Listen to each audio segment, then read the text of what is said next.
Welcome to Daily Scripture Reading. I do not own the rights to this music. Job chapter 29. This is the New King James Version. Job further continued his discourse and said, "Oh, that I were as in months past, as in the days when God watched over me, when his lamp shone upon my head, and when by his light I walked through darkness, just as I was in the days of my prime, when the friendly counsel of God was over my tent, when the Almighty was yet with me, when my children were around me, when my steps were bathed with cream, and the rock poured out rivers of oil for me, when I went out to the gate by the city, when I took my seat in the open square, the young men saw me and hid, and the aged arose and stood. The princes refrained from talking and put their hand on their mouth.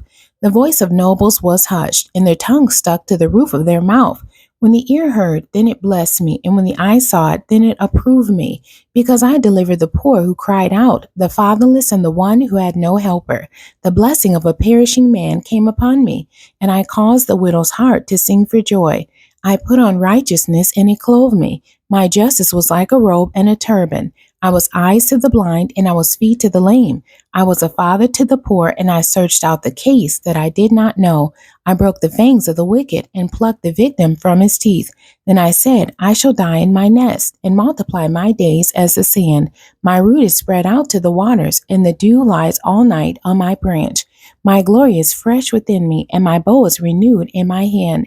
Men listened to me and waited, and kept silence for my counsel. After my words they did not speak again, and my speech settled on them as dew. They waited for me as for the rain, and they opened their mouth wide as for the spring rain. If I mocked at them, they did not believe it, and the light of my countenance they did not cast down. I chose the way for them and sat as chief, so I dwelt as a king in the army, as one who comforts mourners. The end. God bless you, and thank you for joining me today.